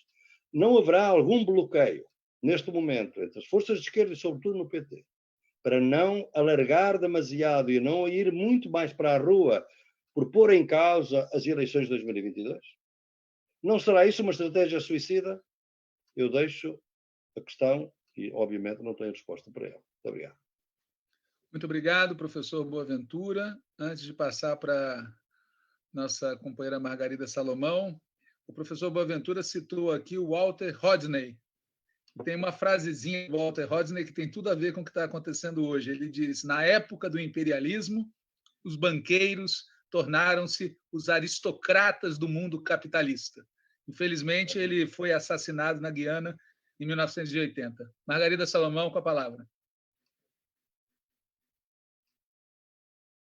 Primeiro, quero agradecer a oportunidade de estar travando essa conversa aqui nesse sábado pela manhã, uma conversa extremamente iluminadora. Acho que essa intervenção do professor Boaventura, do Ariovaldo, são intervenções mais pontuadas, né, por esses epigramas que o Walter vai pescando aí na bibliografia, enquanto a gente está aqui se preparando para fazer a intervenção. Então, eu quero agradecer por isso. Acho que é muito bom. Queria dizer o seguinte: em primeiro lugar, há sinais de mudança políticas. As últimas eleições foram, outra vez, disputadas de uma forma muito desfavorável para nós do PT. Elas trazem uma novidade que eu acho que tem que ser relevada. Um grande percentual de eleição de mulheres jovens e negras nas câmaras dos vereadores, especialmente. Então, curiosamente, vitórias importantes que nós tivemos foram vitórias de mulheres e vitórias de mulheres jovens e de mulheres negras. Então, parece que essa disposição de insurgência começa a atravessar, inclusive, uma estrutura que também é uma estrutura burocratizada, que é a estrutura do partido. Então, nós vamos ter que lidar com isso.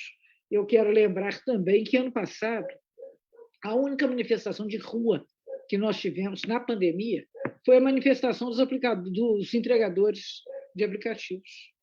Foi uma manifestação forte. Nós até imaginávamos que ocorreriam outras. As circunstâncias são muito desfavoráveis e é necessário também, eu acho, que reconhecer nessa cena na qual nós lutamos a capacidade política da direita brasileira de instrumentalizar o potencial retórico do Bolsonaro, de mobilizar o que há de pior na sociedade brasileira e que agora extravasa à luz do sol sem vergonha.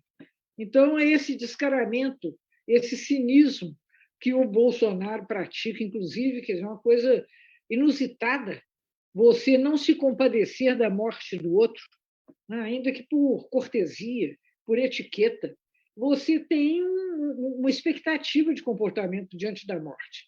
E ele simplesmente pratica um desrespeito programático, um desrespeito muito afrontoso. E eu acho que, obviamente, ele acaba representando esse fascismo societário, né, que acaba contaminando a sociedade política. Mas eu quero dizer também, e aí eu vou encerrando a minha fala, não há normalidade democrática, há um simulacro. Pensar que nós conseguiremos fazer o enfrentamento do fascismo pela via parlamentar é incorrer num erro histórico. Os democratas já foram derrotados, por exemplo, na Alemanha, porque insistiram nessa via sem povo, sem a organização mais capilarizada da sociedade, e aí esse filme nós já vimos, a gente morre no fim. Então, eu não tenho nenhuma dúvida de que nós vamos ter vencido esse período agora, inclusive, de segurança sanitária oferecida pela vacinação, que prospera apesar de tudo. Nós vamos ter que ir para a rua. Nós temos que nos organizar e ir para a rua. Nós não podemos deixar a rua como nós deixamos no dia 1º de maio para os fascistas fazerem as suas manifestações escabrosas. Eu acho que a disputa é real, ela não é apenas a disputa eleitoral, é a disputa política. E até para que a disputa eleitoral venha a ser uma disputa robusta, uma disputa de mudança, nós precisamos torná-la não apenas um processo da eleição, é um processo da política na sociedade, e eu estou convencida de que nós seremos capazes de fazer isso. Muito obrigada por essa oportunidade de conversa. Obrigado, Margarida. Antes de passar para o Ariovaldo, talvez vocês não tenham visto, mas o nosso ministro da Defesa, o general Braga, disse recentemente, abre aspas, se precisar, a cobra fumará novamente, fecha aspas. E alguém perguntou, será que é uma ameaça? Ariovaldo, é contigo. Walter, eu não tenho nenhuma dúvida de que é uma ameaça, porque eu, no final da minha juventude, não, né? No final da minha adolescência, quando eu fiz 18 anos, eu tive a oportunidade de conviver um pouco com esse agrupamento que tem na sociedade, que é o militarismo, quando por 1 ano e 2 meses, de forma obrigatória, eu tive que conviver num quartel do Exército, prestando serviço militar obrigatório à época. E esta frase é exatamente sempre do tom de ameaça, do uso da força. Portanto, não tenham dúvidas de que é uma ameaça feita por eles. Infelizmente, nós vivemos, e quando nós trazemos todo esse debate, Margarida e o professor Boaventura, nós vivemos um país onde o vice-presidente da República julga e já diz qual é a pena, quando disse que os que morreram em Jacarezinho eram bandidos e foram mortos. O vice-presidente da República, não é qualquer setor da sociedade. Nós vivemos um país, e isso nos desafia muito, onde pouco mais de 10%, não chegando a 12%, segundo os últimos dados, estão organizados em sindicatos. E cuja maior central sindical do Brasil, que é a CUT, organiza pouco mais de 30%, ou seja, de cada 100 trabalhadores no Brasil, 3 estão organizados por uma central sindical, que é a maior e é de esquerda. Logo, o número de representados, eles são muitos, se pensarmos na classe trabalhadora brasileira, mas os números daqueles que estão dentro do sindicato são poucos. O que nos leva, Margarida, a essa reflexão que você faz, que a via democrática pode nos levar a governos. Ao poder, nós chegaremos se nós não cometermos os erros que nós cometemos nos 3 mandatos e meio que nós tivemos, que é superar a democracia representativa pela democracia participativa. E nós não fizemos. É fato que hoje tem mudança no humor da população. Eu me recordo que, quando do debate da reforma trabalhista, nós fazíamos manifestações, que podíamos fazer, né? Na porta do metrô aqui em São Paulo, e ficava o presidente da CUT, alguns dirigentes da CUT, fazendo a panfletagem contra a reforma trabalhista e ouvindo xingamentos daqueles que desciam do metrô e que vinham das periferias, que são a nossa base social. E os xingamentos vinham na direção sempre de dizer o seguinte: fora, não queremos, a negação da política. Há um sentimento de mudança, porque nós começamos a fazer o caminho de volta, que eu acho que nós precisamos, com esse processo agora de formação que o PT está desenvolvendo nacionalmente, Margarida, voltar a fazer a nossa ação com os nossos, porque nós éramos xingados pelos nossos. Nós fizemos o 1º de maio daquele formato que vocês viram, mas também teve ação de rua. Nós tivemos várias carreatas aqui na capital de São Paulo. Nós fizemos uma na Zona Leste, São Mateus, Guaianazes. E, ao passar pelas avenidas com essa carreata, já víamos a mudança do nosso povo aplaudindo e dizendo que querem o Lula de volta. Então, por isso que eu disse na minha fala anterior, há luz no fim do túnel. Nós podemos apostar nessa diferença. Mas o resultado democrático não pode colocar nas mãos o governo e a gente deixar de disputar o poder através da representação participativa. Por isso, a importância das organizações sociais, a importância do MTST, a importância do MST, a importância da Frente Brasil Popular, a importância da Frente Povo Sem Medo, ou seja, buscarmos essa construção de que, de fato, aquilo que Marx já nos dizia, e nós não podemos perder de jeito nenhum o nosso olhar crítico de como é que nós vamos sair dessa situação. Nós precisamos voltar a acreditar que a classe operária é a única capaz de acabar com as divisões sociais, porque somente assim nós chegaremos à igualdade.